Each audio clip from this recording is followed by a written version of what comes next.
जय ओम विष्णुपाद परमहंस कविताचार्य अष्टोत्तर शतश्री श्रीमद् अभय चरणारविंद भक्ति वेदांत स्वामी श्रील प्रभुपाद महाराज की। इस्कन संस्थापकाचार्य भक्ति वेदांत स्वामी श्रील प्रभुपाद महाराज की। नित्यलीला प्रविष्ट जय ओम विष्णुपाद परमहंस परिव्राजकाचार्य अष्टोत्तर शतश्री श्रीमद् भक्ति सिद्धांत सरस्वती गोस्वामी महाराज प्रभुपाद की। अनंत कोटि वैष्णव भक्त वृंद की। नामाचार्य हरिदास ठाकुर की। जय रूप सनातन भट्ट रघुनाथ श्री जी गोपाल भट्ट दास रघुनाथ शरण गोस्वामी प्रभुगण की। प्रेम से कहो श्री कृष्ण चैतन्य प्रभु नित्यानंद श्री अद्वैत गदाधर शिवासादि गौर भक्त वृंद की। श्री श्री श्री राधा कृष्ण गोप गोपीनाथ श्री राधा कुंड श्याम कुंड श्री गिरिराज गोवर्धन जी महाराज की। जय श्री श्री ब्रज वृंदावन धाम की। श्री नवदीप मायापुर धाम की। श्री क्षेत्र श्री पुरुषोत्तम धाम की। श्री जगन्नाथ बलदेव सुभद्रा सुदर्शन की। श्री द्वारिका धाम की। श्री बद्रिका धाम की। श्री अयोध्या धाम की। गंगा देवी जमुना देवी की। वृंदा देवी तुलसी महारानी की। ग्रंथराज श्रीमद्भागवत महापुराण की।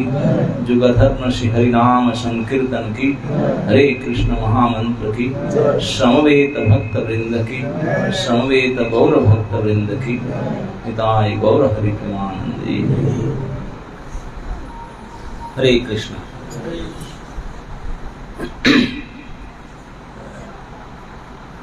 तो षडभुज प्रभु के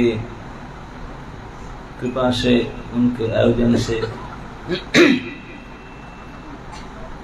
मुझे तो पता नहीं था। मैं तो आदिकर्ता प्रभु मुझे से कांटेक्ट कर रहे थे। मैं सोचा गाजियाबाद का होगा, लेकिन बाद में पता चला ये गीता कॉलोनी वाला है। यहाँ इस कॉलोनी में तो मैं कई बार आ भी चुका हूँ, आप लोग सब जानते भी हैं। लेकिन ये जगह बहुत छोटा है ना, और उसमें स्टेज और इतने जगह तो ले लिया, आधा जगह तो इसमें ले लिया। जो सुबह उनको बैठने में दिक्कत होता है, शाम को किसे बैठेंगे? गर्मी के समय है। ठंडी में कम जगह में ज़्यादा लोग बैठ सकते हैं, गर्मी में ज़्यादा जगह में कम लोग बैठते हैं, है ना। तो उसको थिंक ऑफ इट। और फिर भी उनका इच्छा है, स्थान कम है लेकिन हृदय में जगह बड़ा है। जो भी हो।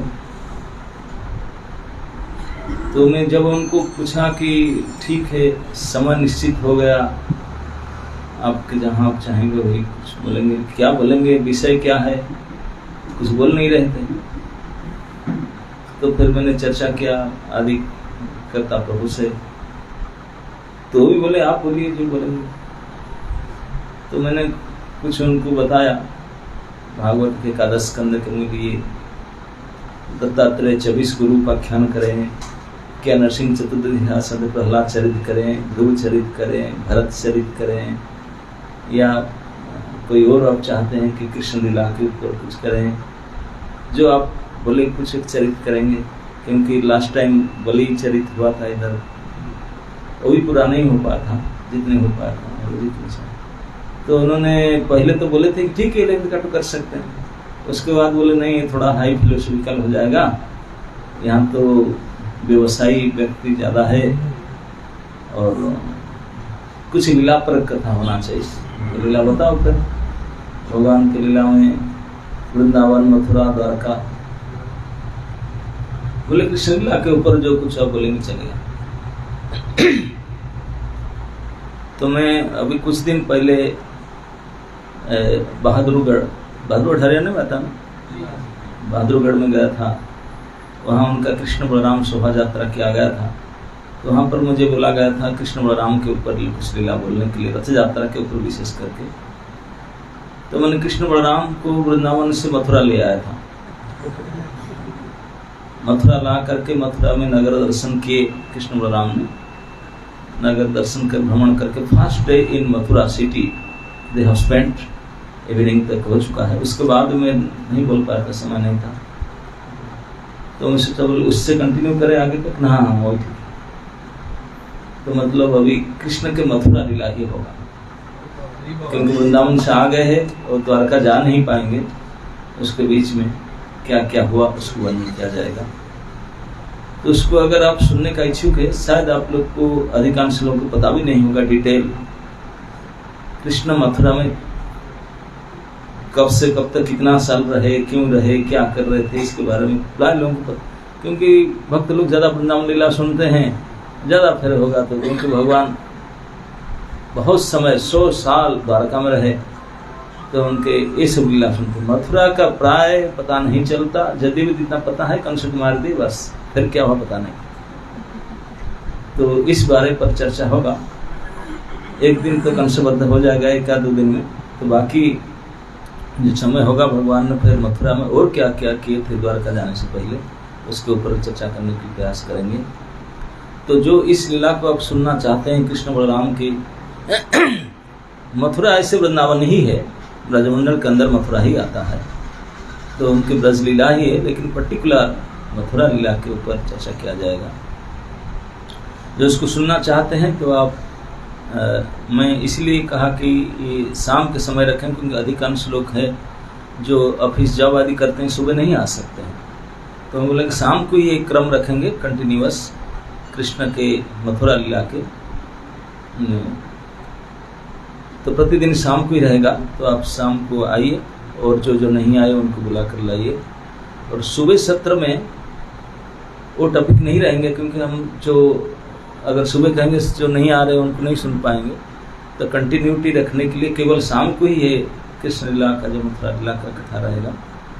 सुबह समय में कुछ अलग अलग टॉपिक हो सकता है, अगर आप चाहें, जैसे गुरुजन प्रभु का आदेश था बहु संख्या में, अगर आप यहीं आना चाहते हैं तो यहीं में कर सकते हैं, लेकिन मैं देख रहा हूँ कि इधर स्थान का जो आपको शाम तक कुछ और व्यवस्था करना पड़ेगा, कुछ एडजस्टमेंट, तो अगर रहेंगे तो नहीं तो नहीं। मैं सोचा था कि कुछ महीना पहले मैंने वो मुझे गुरुजन को बोले कि 11 कैंटो शुरू, अब सोचे थे उसको कीजिए।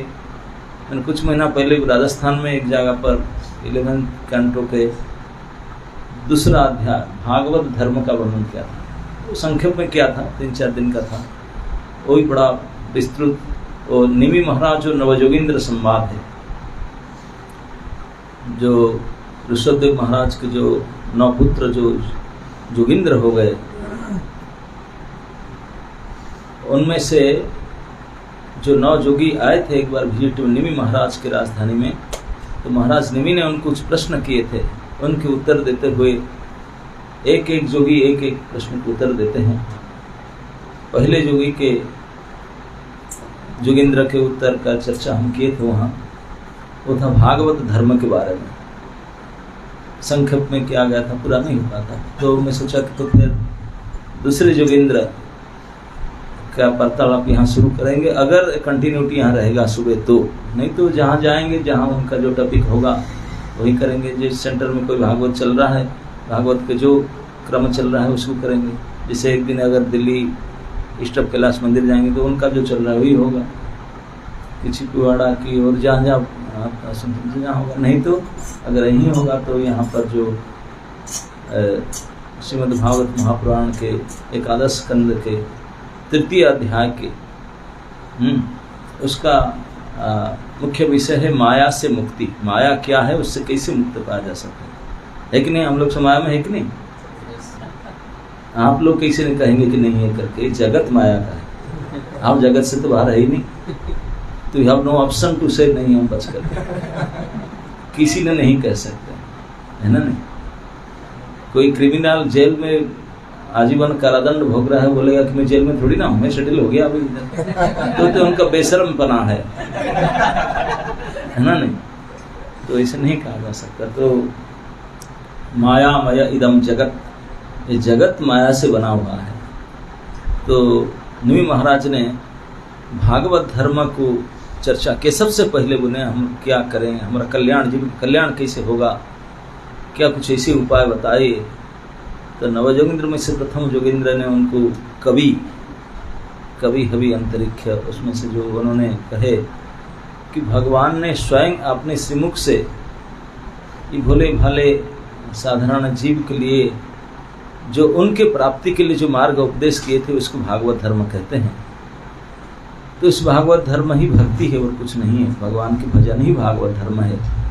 और उस भक्ति की महिमा और उसके बारे में चर्चा तो दूसरे अध्याय में प्रथम जोगेंद्र ने बता दिए थे, जोगेंद्र कवि ने। तो उसके बाद में निमि महाराज ने पूछे कि अभी तो भागवत धर्म के बारे में सुने, लेकिन इसमें से आप कहे कि भागवत धर्म को इसलिए हम पालन करना पड़ेगा कि जगत माया जगत है, यहाँ सब माया से बद्ध है। तो हम थोड़ा उसके बारे में जानना चाहते हैं, माया है क्या, हम ऐसे कैसे बद्ध हैं, उससे निकल सकते हैं कैसे, उसके बारे में। तो तीसरी अध्याय में प्रथम श्लोक में, अच्छा उसका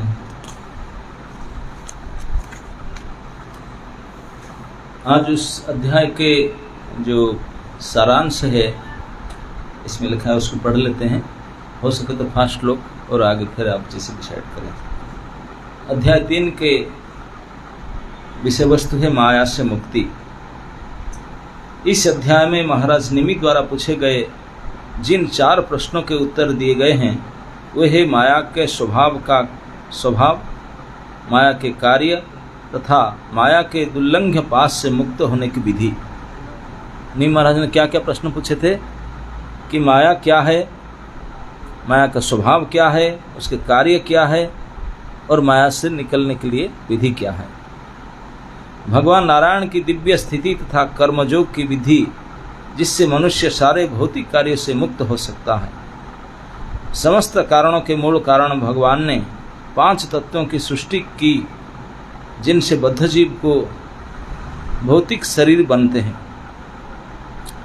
भगवान ने भौतिक शरीर का सारे इंग्रेडिएंट्स मटेरियल बना के दिए, है ना। ये कोई साइंटिस्ट कोई फैक्ट्री से प्रोडक्ट नहीं हुआ। हमारे शरीर का कोई तत्व कोई फैक्ट्री से बनता है, ला के जोड़ सकते हैं। जब फैक्ट्री से होता तो फिर हम कोई गड़बड़ हो गया तो ला कर जोड़ सकते हैं। ऑफकोर्स अभी हाथ पैर टूट जाने से प्लास्टिक का या कहीं जोड़ते हैं ला करके, लेकिन वो ही हाथ की तरह काम थोड़ी ना करता है। जिससे बद्ध जीव चाहे इंद्रिय तृप्ति या परम मुख्य का अनुशीलन कर सकते हैं। वो कहते हैं कि भगवान ने जीव को उन्हीं के द्वारा दिया हुआ मटेरियल से ये शरीर बना के दिए। बोले किस लिए शरीर बना के दिए? बोलते हैं भगवान ने जिससे बद्ध जीव चाहे, जो इसलिए शरीर दिए कि जिससे बद्ध जीव अपना इंद्रिय को तृप्ति भी कर सकता है या मुख्य धर्म का अनुसरण कर सकता है। यहाँ से फंस भी सकता है, यहाँ से निकल भी सकता है। भगवान परमात्मा के रूप में प्रकट होकर सृजित जीवों को भौतिक शरीर में प्रवेश कर जाते हैं और बद्ध जीव की 11 इंद्रियों को सक्रिय बनाते हैं। बद्ध जीव भौतिक शरीर को ही आत्मा मान बैठता है और इस तरह वह विविध सकाम कर्म में लग जाता है। वह अपने ही कर्म के फल से बाध्य होकर विविध योनियों में बारंबार जन्म लेता है और प्रलय आने तक अत्यधिक कष्ट भोगता रहता है। जब प्रलय सन्निकट होता है तो विराट स्वरूप की आत्मस्वरूप संपूर्ण भौतिक सृष्टि को अपने में समेट लेते हैं और अब यह स्वयं समस्त कारणों के आदि कारण में प्रवेश कर जाता है। इस प्रकार से भगवान 3 गुणों वाले अपनी माया को भौतिक ब्रह्मांड के सृजन, पालन तथा संहार के लिए शक्ति प्रदान करते हैं। तो कहते हैं कि माया जो भगवान ने बनाए, इसमें एक तो जीव के शरीर को बनाए, ऋषि ब्रह्मांड को बनाए और उसे बना करके 2 ऑप्शन दिए हैं। भौतिक इंद्रिय तृप्ति करके भौतिक जगत में रह करके बारंबार नीच जोनि में और कष्टाति कष्ट भोग सकते हैं। जब तक एक्सपायरी डेट नहीं आएगा जेल का, तब तक सड़ते रहेंगे, वहाँ कष्ट भोगते रहेंगे। नहीं तो यहाँ ऑप्शन भी दिए भगवान ने, जितने जल्दी से जल्दी दूसरी उपाय को फॉलो करके माया से निकल करके, जेल से निकल करके भगवत धाम भी जा सकते हैं। ये 2 ऑप्शन दिया गया इस भौतिक सृष्टि में। उस सृष्टि को बनाया भगवान ने माया से। और उस माया में 3 शक्ति दिए हैं, एक तो बनाने, मेंटेन करने और बिगाड़ देने, फिर संहार करने के लिए। इस भौतिक जगत में नर तथा नारी के रूप में बद्ध जीव संभोगरत होते हैं। यद्यपि ये जीव अपने दुख को दूर करने तथा अपने आनंद को असीम रूप से बढ़ाने के लिए निरंतर भौतिक प्रयास करते रहते हैं, किंतु इससे सदैव विपरीत परिणाम होते रहता है। बोले भगवान ने पुरुष और स्त्री दोनों को सृष्टि किए हैं, करके समाज में छोड़े हैं, और वो दोनों अपने आप भोग करने के लिए पूरी तरह से लगे हुए हैं, और कभी उनको आनंद अभी तक नहीं मिला, केवल दुख ही मिलता रहता है, विपरीत परिणाम प्राप्त होता है। स्थायी दुख इस जगत में, स्थायी सुख इस जगत में ढूंढे नहीं मिलता। स्थायी सुख, टिके रहने वाला सुख इस जगत में ढूंढने पर भी नहीं मिलता, चाहे पृथ्वी लोक हो या स्वर्ग लोक क्यों ना हो, जिसे लोग अनुष्ठान तथा यज्ञ संपन्न करने के बाद अगले जीवन में प्राप्त करने के लिए इच्छा करते हैं। पृथ्वी तथा स्वर्ग दोनों ही ईर्ष्या तथा स्पर्धा जीव के पीछा नहीं छोड़ता। बोले चाहे स्वर्ग में रहो चाहे पृथ्वी लोक में रहो, ईर्ष्या, स्पर्धा, काम, क्रोध ये पीछा नहीं छोड़ता। इसलिए जो व्यक्ति संसार के कष्टों से स्थायी छुटकारा पाने को सचमुच इच्छुक हैं, उसे प्रामाणिक गुरु के चरण कमलों की शरण ग्रहण करनी चाहिए। प्रामाणिक गुरु की योग्यता यह है कि वह विचार विमर्श द्वारा वैदिक शास्त्रों के निष्कर्ष की अनुभूति कर चुका हो और इन निष्कर्ष द्वारा अन्य को आश्वस्त कर सके। ऐसे महापुरुष जिन्होंने सारे भौतिक मामलों का त्याग कर भगवान की शरण ग्रहण कर ली है, उन्हें ही प्रामाणिक गुरु मानना चाहिए। प्रामाणिक गुरु को ही अपना जीवन तथा आत्मा मानकर विनीत शिष्य को अपने शुद्ध भक्ति की विधि सीखना चाहिए, जो भगवान को तुष्ट करने वाली है। इस तरह शिष्य भक्ति मार्ग पर चलकर क्रमशः सद्गुणों से भगवान को प्राप्त कर सकता है। पहले पैराग्राफ में इस भौतिक संसार में जीव इंद्रिय तृप्ति के लिए क्या क्या करते हैं, दुख भोगते हैं, इस बात को बताए। दूसरी पैराग्राफ में बताते हैं कि जो जीव इस कष्ट से बचने के लिए इच्छुक है, उनके भी उपाय दिया गया कि सद्गुरु के शरणागत हो। सद्गुरु कैसे पहचाने, उनके भी बताते हैं कि सद्गुरु की योग्यता वह है जो वैदिक विचार विमर्श से शास्त्र के निष्कर्ष को समझ चुका है और इन निष्कर्ष के द्वारा स्वयं भी मुक्त होने के प्रयास करता है, दूसरों को भी मुक्त करने के लिए मदद करता है। समस्त भौतिक मामले को त्याग करके भगवान की शरण ग्रहण कर ली है, उन्हें ही प्रामाणिक गुरु मानना चाहिए। जो भगवान के शरणागत भक्त है वही प्रामाणिक गुरु है। और प्रामाणिक गुरु को ही अपना जीवन तथा आत्मा मान करके जो शिष्य गुरु को ग्रहण करेगा, कैसे ना उनको अपना जीवन और आत्मा मान करके विनीत भाव से शिष्य को उनसे शुद्ध भक्ति की विधि शिक्षा करना पड़ेगा, जो भगवान को तुष्ट करने वाली है। इसी के द्वारा इस माया से मुक्त हो सकता है। मनुष्य को चाहिए कि भगवान के अद्भुत दिव्य कार्यकलापों, उनके प्राकट्य, गुण तथा पवित्र नामों को सुने। यही बताते हैं कैसे सुनना है। बोलते जीव को चाहिए कि भगवान के जो अद्भुत दिव्य कार्यकलाप है, उनके प्रकट होना, उनके गुणों, उनके नाम आदि जो उनकी लीलाएं हैं, उसको ध्यान देकर के सुने। उससे जो भी अच्छी लगने वाली या योग्य वस्तु प्राप्त हो, वह भगवान को तुरंत अर्पित कर दे। और जो आपने का सबसे अच्छा पसंद योग्य वस्तु है, वो भी भगवान को अर्पण कर दे। यहाँ तक कि अपने पत्नी, संतान, घर तथा अपने प्राण तक को भगवान के चरण कमल में समर्पण कर देना चाहिए। उसे अन्यों की सेवा करनी चाहिए और उनसे आदेश लेने चाहिए। विशेष रूप से जो भगवत भक्त है, उनसे शिक्षा लेनी चाहिए और उसकी सेवा करनी चाहिए। भक्तों की सेवा करना चाहिए, भक्तों को उपदेश भी पालन करना चाहिए। भक्तों की संगति में रहकर भगवान की महिमा का कीर्तन करने से मनुष्य तुष्ट तथा सुखी हो जाता है और भक्तों से प्रेम मैत्री स्थापित कर लेता है। इस तरह वह समस्त दुखों की कारण स्वरूप इंद्रिय तृप्ति को त्यागने में समर्थ हो जाता है। जब भक्त को भगवान के शुद्ध प्रेम की अवस्था प्राप्त हो जाती है, तो उसे रोमांच हो आता है और वह अनेक भगवत लक्षण प्रकट करने वाला है। वह भगवान से प्रत्यक्ष मिलता है और दिव्य आनंद से परिपूरित हो उठता है। भक्ति योग की शिक्षा से तथा भगवत भक्ति में लगने से भक्त भगवत प्रेम की अवस्था को प्राप्त हो जाता है। भगवान नारायण के प्रति पूर्णतया अनुरक्त होने पर वह दुर्लंघ्य माया को भी पार कर लेता है। तो माया को पार करने का एक उपाय है कि प्रामाणिक गुरु के शरण ग्रहण करना और भजन करना, उसके साथ साथ भगवान की अति आकर्षक दिव्य लीलाओं को ध्यान से सुनना और उसको चिंतन करना। इसी के लिए हम शाम के सेशन रखे हैं कि भगवान की ऐसे ही अति आनंददायिनी आकर्षण लीलाएं जिनको सुनने से लगता है कि अरे इतनी अच्छा है, आपको मन को और हृदय को दोनों को आनंद मिल सकता है और उसको आप छोड़ भी नहीं सकते हैं। ऐसे आकर्षणकारी लीलाओं को सुनना ये भक्ति का मुख्य अंग है, बल्कि मुख्य अंग है भक्ति को, नवदा भक्ति का प्रथम अंग है श्रवण, और वही श्रवण करना है। भगवान की इस अद्भुत लीला को सुनने के बाद फिर उनके नाम और उनके धाम के बारे में फिर श्रवण करने के प्राप्त होता है। तो इसी क्रिया के द्वारा, श्रवणादि क्रिया के द्वारा भजन करके स्थिति से मुक्त हो सकते हैं। भगवान ब्रह्मांड की सृष्टि, पालन तथा संहार के कारण स्वरूप फिर भी उनकी कोई पूर्व कारण नहीं है। बोलते सृष्टि, पालन और संहार के कारण भगवान है, लेकिन भगवान का कोई कारण नहीं है। नश्वर तथा निरंतर परिवर्तनशील भौतिक जगत में स्थित रहकर वे नित्य तथा अपरिवर्तित रहते हैं। वे मन तथा इंद्रियों से किसी सहायता के बिना समझे नहीं जा सकते।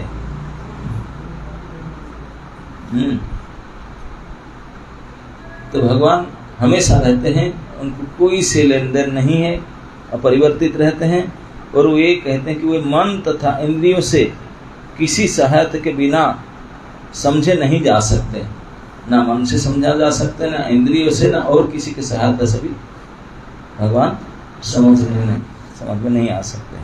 ये भौतिक जगत के प्राकृत्य से परे है, जो सूक्ष्म भौतिक वस्तुओं में दिखने वाले कार्य कारण रूप में रहता है। मूलतः अपनी माया द्वारा एक से विस्तार करके वे नाना रूप में प्रकट होते हैं।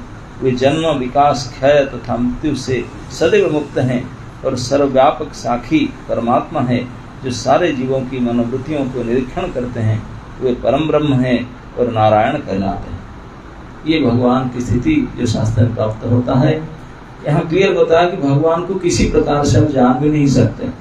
अब मन में कितना सोच लीजिए, कितना शास्त्र पढ़ लीजिए, कितना सुन लीजिए, किससे और कुछ कर लीजिए, जो भी तप जप साधन करके भगवान को जान नहीं सकते। हमारा क्षमता में सामर्थ्य कभी नहीं जान सकते। मतलब फिर बोलते भगवान को जानना चाहिए। हाँ, भगवान को जानने के लिए प्रयास करते रहो। एक ही उपाय है भगवान को जानने के लिए, बुरा नहीं, जितना हमारे जानने का आवश्यकता है, जितना हम जान सके क्षमता है, वो भगवान की कृपा से, अगर वो चाहे अपने को जाना नहीं के लिए तब जान सकते, नहीं तो कोई उपाय नहीं।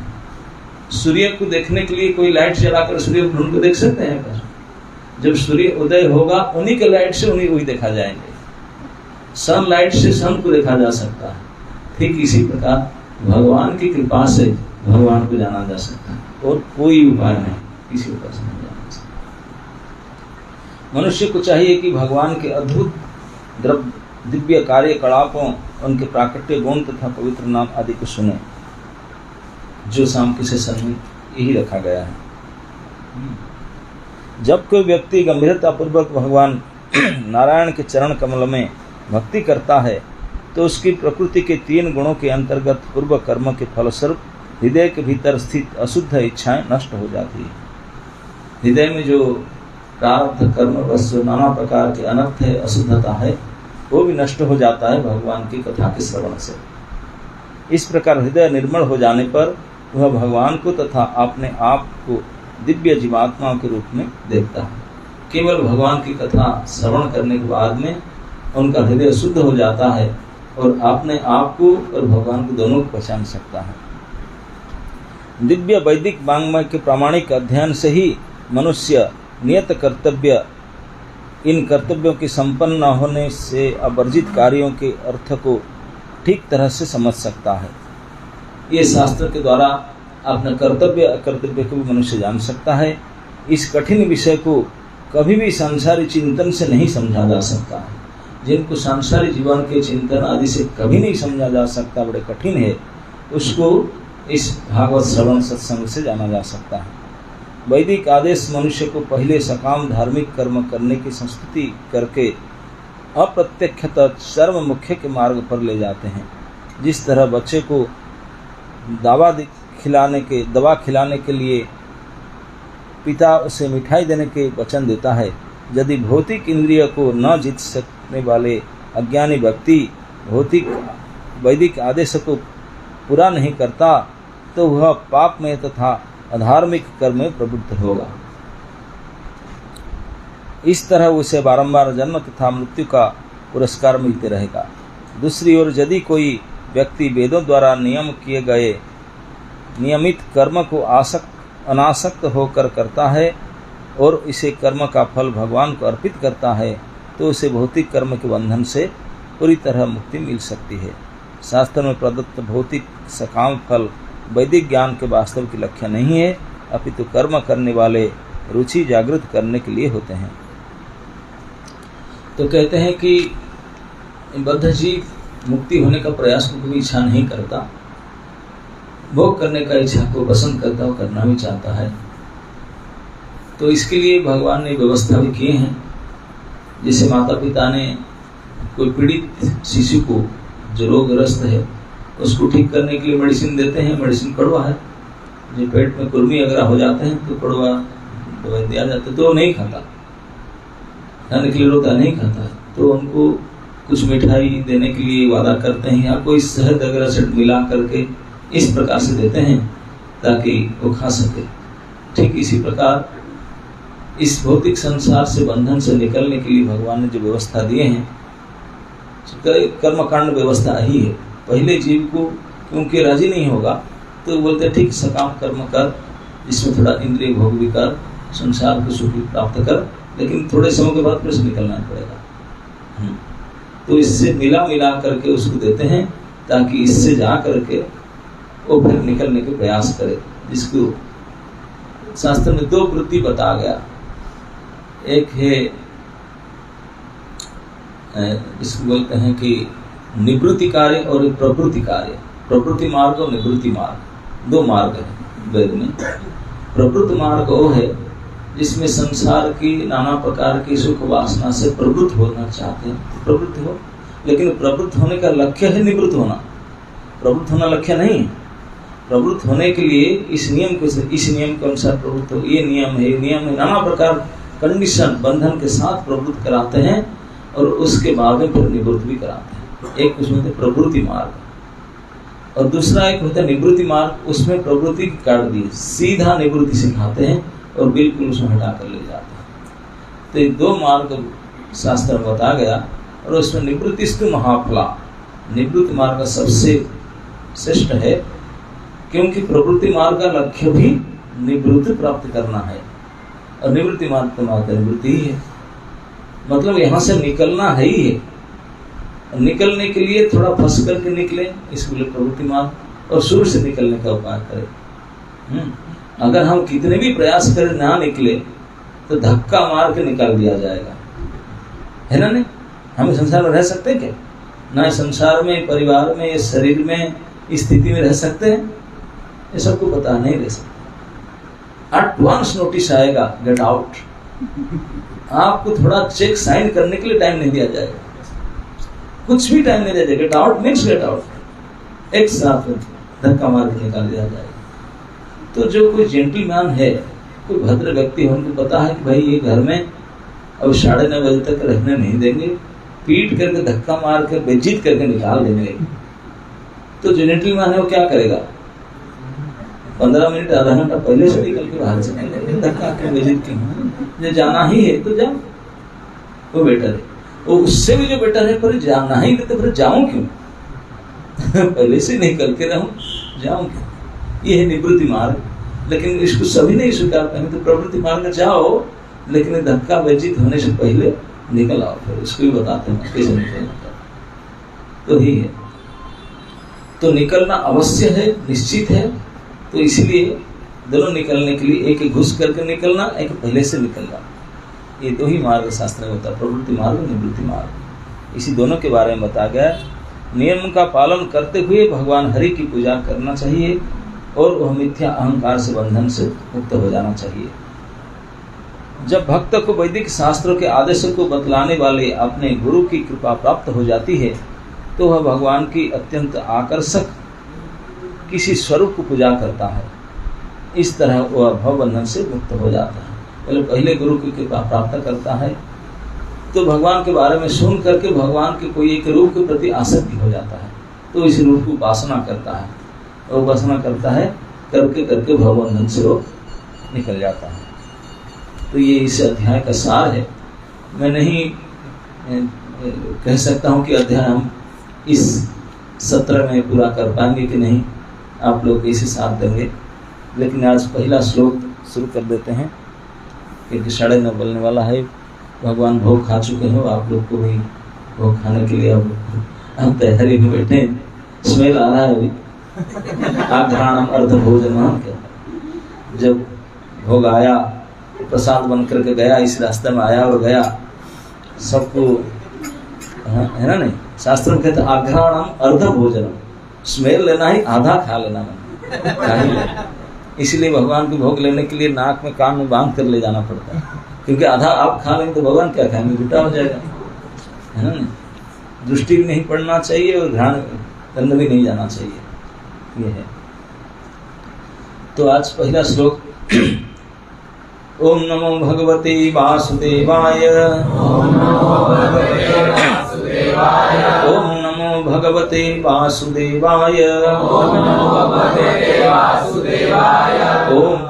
भगवते वासुदेवाय। नारायणं नमस्कृत्य नरं चैव नरोत्तमं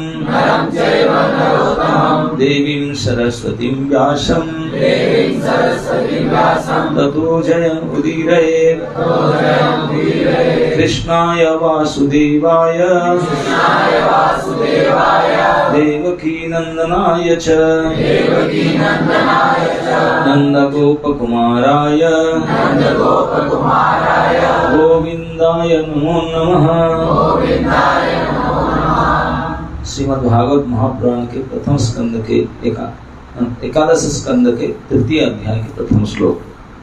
श्रीराजोवाच परस्य विष्णु ईशस्य मायिनाम् परस्य विष्णुरीशस्य मायिनाम् अपि मोहिनाम् मायिनाम् अपि मोहिनीम् मायां वेदितुमिच्छामो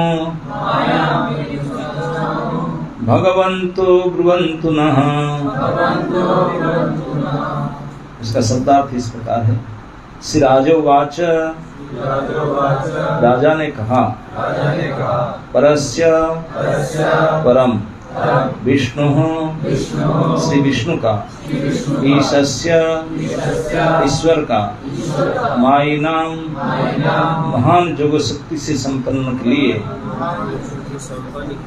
अपि भी मोहिनीम मोहने वाले, मायाम माया को, वेदितुम जानना, इच्छाम हम इच्छा करते हैं, भगवन्तः हे प्रभु, ब्रुवन्तु कहें, न हमसे।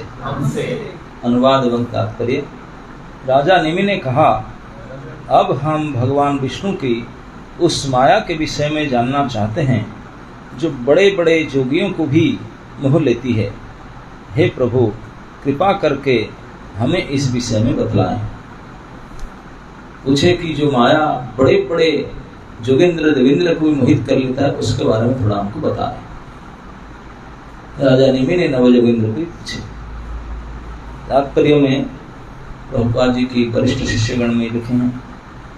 श्री श्रीधर स्वामी के अनुसार इस अध्याय में ऋषभ देव के विभिन्न साधु सदृश पुत्र माया और माया को तरने की साधनों, भगवान के गुणों तथा मनुष्य के लिए नियत कर्तव्य का वर्णन करेंगे। ये नव जोगिंद्र है, ऋषभदेव के पुत्र ही हैं, ये सब वर्णन करेंगे। क्या क्या वर्णन करेंगे? न माया के बारे में, माया को तरने की साधनों, भगवान के गुणों और तथा मनुष्य के लिए नियत कर्तव्य, इसको वर्णन करेंगे। पिछले अध्याय में 48वें श्लोक में कहा गया, विष्णुर माया इदम पश्यन्। कृष्ण भक्त को चाहिए कि समग्र ब्रह्मांड को भगवान की माया के रूप में दिखे, संपूर्ण जगत को भगवान की माया के रूप में देखे। मायामिदं पश्यन्। इसलिए राजा निमि साधु जोगिंद्र से इस विषय में अधिक विस्तार से बतलाने की प्रार्थना कर रहे हैं, क्योंकि पहले अध्याय में जोगिंद्र ने बताए थे इस जगत को भगवान की माया करके जानो, तो बोले फिर उनको डिटेल बताइए। एक श्रील भक्ति सिद्धांत सरस्वती ठाकुर के अनुसार ब्रह्मा इत्यादि देवतागण तथा पृथ्वी के मनुष्य भौतिक इंद्रिय तृप्ति के लिए अपनी विशेष इच्छा के द्वारा चालित होते हैं। भक्ति सिद्धांत प्रभुपाद कहते हैं केवल हम संसारी जीव नहीं, ब्रह्मा तक भी सभी अपने इंद्रिय सुख के इच्छा से चालित होते हैं। इस तरह वे अपने इंद्रिय को भौतिक ज्ञान की खोज करने में लगाते हैं। तो इस सुख के लिए इसे अपने इंद्रिय को भौतिक ज्ञान प्राप्ति करने के लिए लगाते हैं। देवताओं की सूक्ष्म दैवी इंद्रियां तथा मनुष्यों की स्थूल इंद्रियां भौतिक इंद्रिय विषयों का माप तोल करने में लगी रहती है। बोलते हैं कि देवताओं की इंद्रियां वेरी शटल, बहुत हाई पावरफुल है, हमारा इंद्रिय की तरह नहीं है। तो उन लोग भी अपने इससे अति शक्तिशाली सूक्ष्म अति सूक्ष्म इंद्रिय के द्वारा यही इंद्रिय भोग के मामले में रिसर्च करते हैं। और हम भी इस जागतिक प्राणी अपने स्थूल सीमित शक्ति वाले इंद्रिय द्वारा भौतिक भोग को रिसर्च में लगे हैं, हाउ टू बिकम हैप्पी, कैसे क्या करके इसमें लगे हैं। बड़े बड़े देवी देवता लगे हैं और हम भी लगे हैं इसी काम में। राजा निमि नव जोगिंद्रों में से अब श्री अंतरिक्ष से, उस अंतरिक्ष जो नौ में से एक जोगिंद्र है जिनका नाम अंतरिक्ष से, उस माया के वास्तविक स्वभाव के विषय में पूरी तरह जानना चाहते हैं। उनसे पूछे कि माया के बारे में डिटेल मुझे बताइए। जो बद्धजीव को कृष्ण भवनामृत से विमुख कराकर मोहने वाली भौतिक वस्तुओं के सामने घुटने टेकने के लिए बाध्य करती है। बोलते हैं कि माया के बारे में बताइए। कौन सा माया? न जो माया अपने सबसे परम प्रभु पार्षद इष्ट भगवान, जिनसे अलग होना बड़े कठिन व्यापार है, उनसे कठिन का अलग करा देता है। भगवान से विमुख करा करके कोई मोहिनी झूठा, जिनका अस्तित्व नहीं, मिथ्या दिखावटी ऐसे कोई चीज के सामने आपको घुटने पर टेक देता है, बाध्य हो जाते आपने उसमें सरेंडर होने के लिए। यहाँ हमारे परम प्रभु से हट करके छोड़ करके उस मोहिनी माया के सामने घुटने टेकने के लिए बाध्य होना पड़ता है। ऐसा कौन शक्ति है जो हमसे झूठ से सत्य से हटा करके झूठा में लगाता है? उसके बारे में बताया। वो कहे कि वही माया है जो बड़े बड़े देवेंद्र जोगिंद्र मुनिंद्र को भी अपने अपने ठिकाना से हटा देता है, अपने अपने भजन से, अपने अपने संकल्प से हटा करके अब मिथ्या एक मोहिनी शक्ति के रूप में उनको बिल्कुल घुटने पर टिका देता है। वो हार जाते हैं, पतित हो जाते हैं। वही भगवान की महाशक्तिशालिनी माया। इसके बारे में जानने के लिए महाराज निमि इस जोगिंद्र में से, परम जोगिंद्र से अंतरिक्ष को पूछते हैं। हमारे लिए भी जानना बहुत उपादेय है, क्योंकि हम सभी ऑलरेडी घुटने टेक चुके हैं। इसी जन्म में नहीं, अनंत जन्म से पड़े हुए हैं। अभी सोच भी नहीं पा रहे हैं उससे परे कुछ हो सकता है क्या। लेकिन जो भगवान की उन्नत कोटि के जीव हैं, जैसे महाराज निमि हैं, जिनको भगवान के बारे में, माया के बारे में और साधुओं के बारे में ठीक ठीक जानकार है, ज्ञान है, वो और वैसे परम शक्तिशाली जोगिंद्र के बीच में जो वार्ताएं हैं उनको सुनने से हमारा दिमाग खुल जाएगा, आँख खुल जाएगा, हम पता चलेगा व्हाट इज द सिचुएशन, हम किस स्थिति में है, क्या उचित है, क्या अनुचित है, और कैसे भगवान की मोहिनी शक्ति कार्य करती है हमारा ऊपर, जिसके कारण हमारा ये दुर्दशा हुआ है। तो ये पहले प्रश्न का नहीं महाराज का ये प्रश्न है। नहीं महाराज स्वयं मुक्त जीव थे, लेकिन हम लोग के ऊपर कृपा करने के लिए इतने बड़े अधिकारी जो मिले हैं नवजोगिंद्र, उनके सामने उनके मुंह से ये चर्चा करवाना चाहते हैं माया के बारे में। माया सबसे बड़ी इम्पोर्टेंट टॉपिक है इस जगत में। भगवान है और हम है, भगवान और जीव, लेकिन भगवान और जीव में पहचान क्यों नहीं हो पाता, सेवा क्यों नहीं पाते? ये माया के कारण। माया के कारण जीव भगवत विमुख हुआ है, माया के कारण वो कष्ट भोग रहा है, माया के कारण वो सुख नहीं प्राप्त कर पा रहा है, माया के कारण वो ज्ञान नहीं प्राप्त कर पा रहा है, माया के कारण अविद्या में फंसा हुआ है, माया के कारण असत्य को सत्य मानता है। ये सब माया के कारण है। अगर बड़े बड़े रिसर्च स्कॉलर शास्त्र को लेकर के चर्चा किए, भगवान क्यों ऐसा किए, भगवान जब हमारे परम प्रिय है, हमारे पिता स्वरूप, पिता से भी बढ़कर है, इतने करुणामय है, हम की दिक्कत में डाले क्यों? जब जानते हैं हम फंस जाएंगे, हमको फंसाने की व्यवस्था किए क्यों? तो उत्तर दिया गया, भगवान ने व्यवस्था कभी नहीं की। भगवान अभी भी दुखी होते हैं, रोते हैं, प्रयास करते हैं कि बेटा तो क्यों मुझे छोड़कर, सुख को छोड़कर दुखी क्यों हो रहा है, प्लीज कम कम कम, अभी भी चाहते हैं। और इसीलिए ये भागवत आदि ग्रंथ दिए हैं, ये सत्संग आदि दिए हैं, ये भगवान की विशेष कृपा है, क्योंकि भगवान चाहते हैं कि बेटा मेरे पास वापस आए। लेकिन हम ये सब व्यवस्था होते हुए भी नहीं जाना चाहते हैं, और जब क्यों छोड़े उनको, उनके सेवा क्यों नहीं किए, और छोड़कर फंसे दुख पाने के बाद भी क्यों नहीं जाना चाहते हैं, तो इसी के बारे में पहले जानना चाहते हैं। पहले रोग समझे, फिर रोग के निवारण करेंगे। रोग ही नहीं समझ पाते हैं। रोग क्यों हुआ, बोलते क्यों हुआ नहीं, अब रोग हो चुका है, अभी रोग से निकलने के बाद पता चलेगा क्यों हुआ। क्यों हुआ इसके रिसर्च मत करो, रोग के बारे में तो what is this disease and how to get out.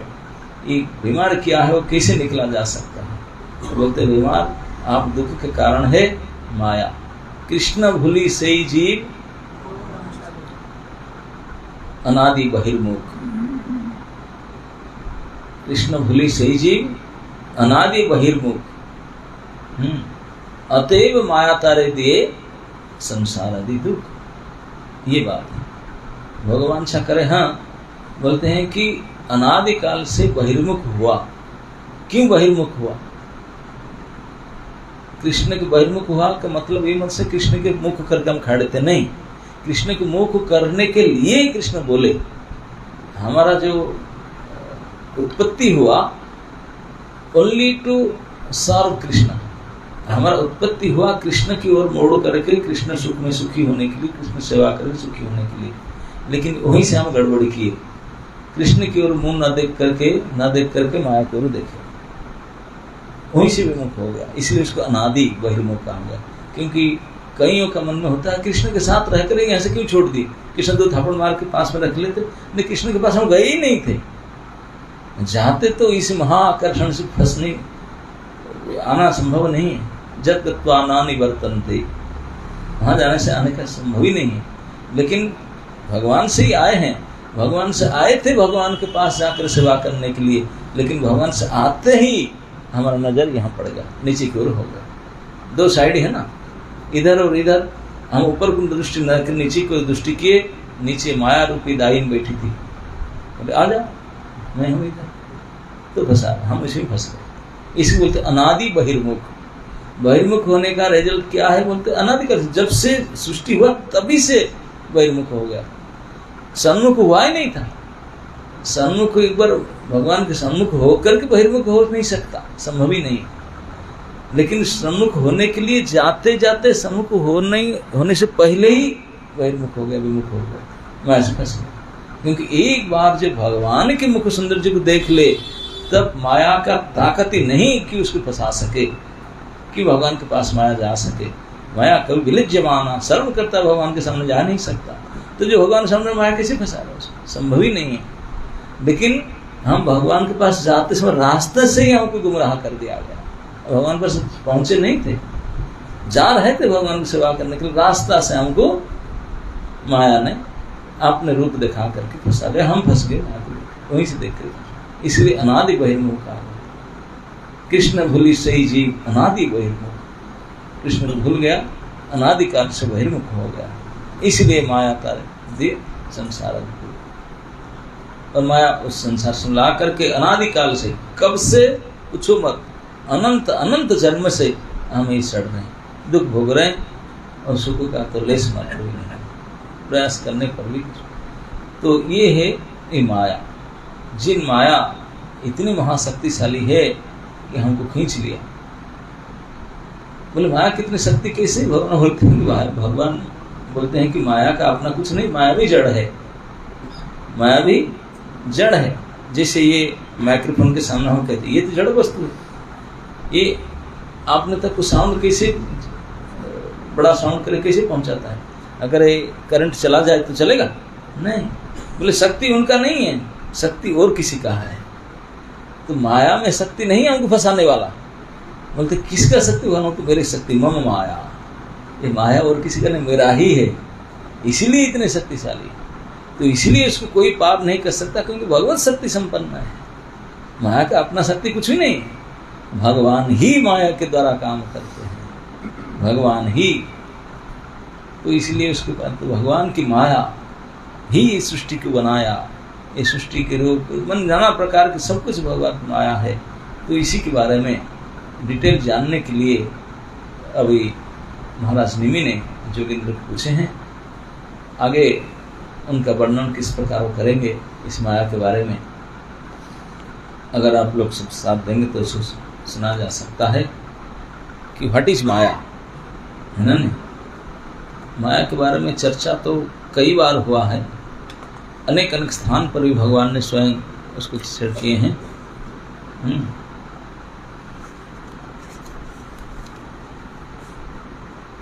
यद्यपि मैं आप द्वारा कही जा रही भगवान की महिमा का अमृत आस्वादन कर रहा हूँ, फिर भी मेरी प्यास शांत नहीं हुई। भगवान तथा उनके भक्तों की ऐसी अमृतमयी कथाएं संसार के तीन तापों से सताए जा रहे मुझ जैसे बद्धजीव के लिए औषधि का काम करने वाला है। नहीं महाराज कहते हैं मैं आपकी कथा तो सुन रहा हूँ, मुझे बहुत फायदा हो रहा है, तो इसलिए मुझे माया के बारे में बताया। भगवान कथा कह रहा था, लेकिन माया की कथा भी थोड़ा कही। राजा नेमी ने जोगियों से कहा, आप लोग भगवत प्रेम से लीन रहने वाले महान साधु पुरुष हैं। आप यद्यपि माया के बारे में कह रहे हैं, किंतु इसका अर्थ कृष्ण भावनामृत होगा। आप यह न सोचें कि आपने मुझे पहले ही सारी बातें बतला दी। आपके उपदेश के मादक अमृत ने मुझे भगवान के विषय में अत्यधिक सुनने के लिए उत्सुक बना दिया है। राजा नेमी ही स्वयं भगवत भक्त थे, अन्यथा न जोगिंद्र जैसे महापुरुषों से उन्हें आपने को भौतिक उपाधियों से प्रच्छन्न एक सामान्य बद्धजीव समझा। इस तरह उन्होंने माया के वास्तविक स्वभाव को जानने के लिए उत्सुकता प्रकट की।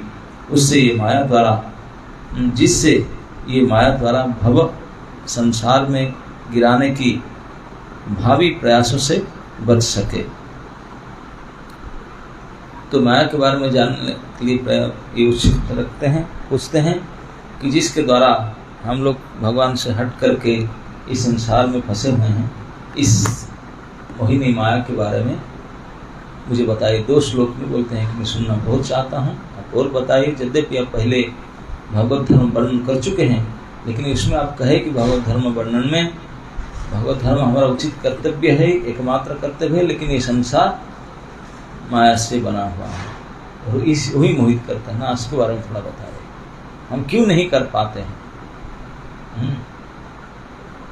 तो अगले सत्र में अगर आप साथ देंगे तो इसको चर्चा करेंगे। हरे कृष्ण।